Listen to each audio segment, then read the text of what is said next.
Beneath a sky stained red, the village of Arkhavan held its breath. It was a place haunted by whispers of 4 siblings born under a cursed eclipse. Each held a piece of the world's fragile balance: fire, water, air, and earth. Together, they were the village's shield. Apart, they were its doom. Eris, the eldest, commanded fire. She was fierce, proud, and her duty was an extension of her own burning will. Her twin, Lyra, was the vessel of water, calm and graceful on the surface, but with a chilling current beneath. Their brother Kale possessed the air. He was a gentle, restless soul, forever searching for a freedom he couldn't name. And then there was Ida, the youngest, who could bend the earth to her will. She was quiet, obedient, but her eyes missed nothing. For years their lives were governed by a single, unbreakable rule: never love anyone outside their elemental kind. Their blood had to remain pure, they were told, or the world's balance would shatter. But love, like the wind, doesn't obey rules. Kale was the first to break. In the nearby forest he met Mira, a simple healer with no powers, no grand destiny, only a kindness that felt like sunlight. In her, Kale found what he never had with his own family: peace. They met in secret, by the quiet flow of the river, hidden from the watchful eyes of his sisters. He spoke to her of freedom, of a life beyond the curse of their village, and promised he would take her there. But secrets in Arkhavan have a way of seeping through the cracks in the earth. Ada was the first to feel it. The ground itself whispered Kale's name as he slipped away into the night. She followed him once, just once, and saw him holding Mira's hand. Her heart twisted with a feeling she didn't understand, but she kept his secret, believing it harmless. She was wrong. When Eris, the pillar of fire and fury, learned of Kale's betrayal, she didn't see love. She saw treason. "You risk everything for a mere human," she hissed, her voice crackling like embers. "Do you want us all to burn?" Kale stood his ground. "We were never free," he shot back. "I'd rather burn in your fire than live another day in this cage." The family fractured. Lyra, the calm, collected sister, sided with Eris. She spoke of logic, of how emotion clouds judgment.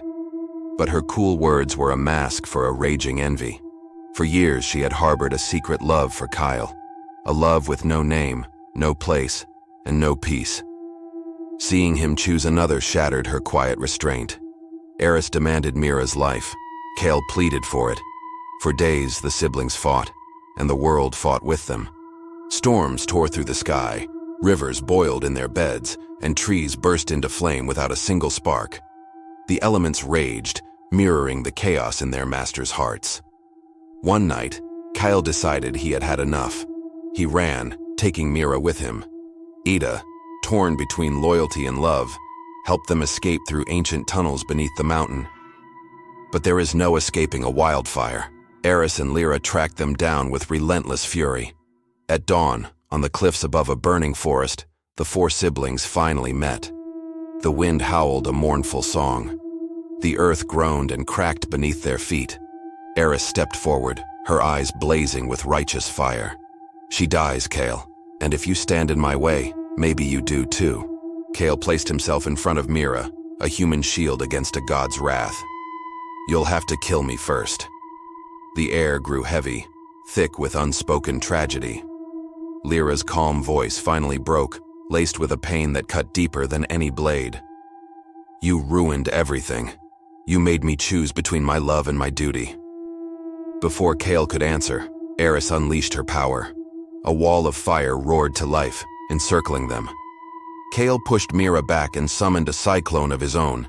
Fire and wind clashed in a maelstrom of destruction. Lightning seared the sky.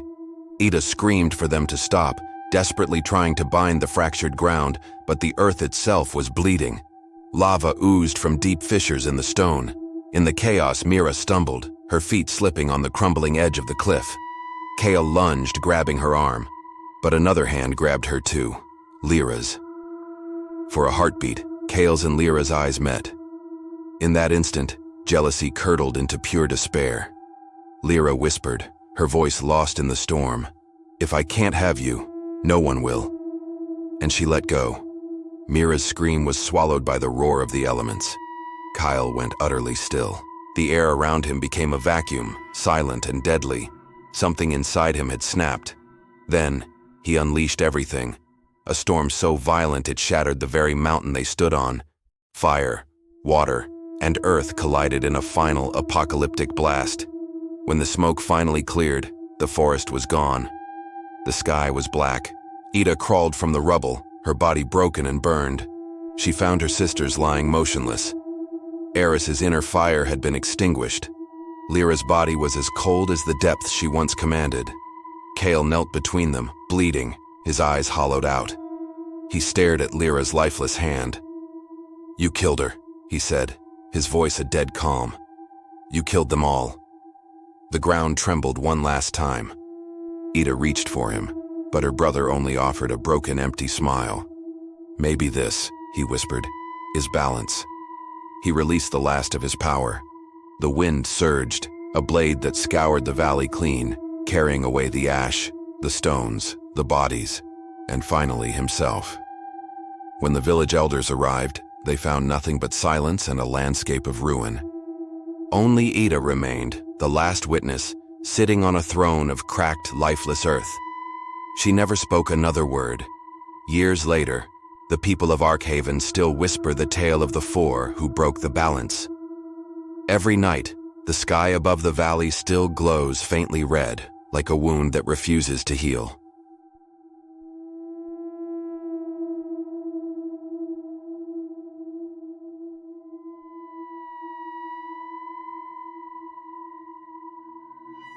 Thank you so much for joining me on this journey.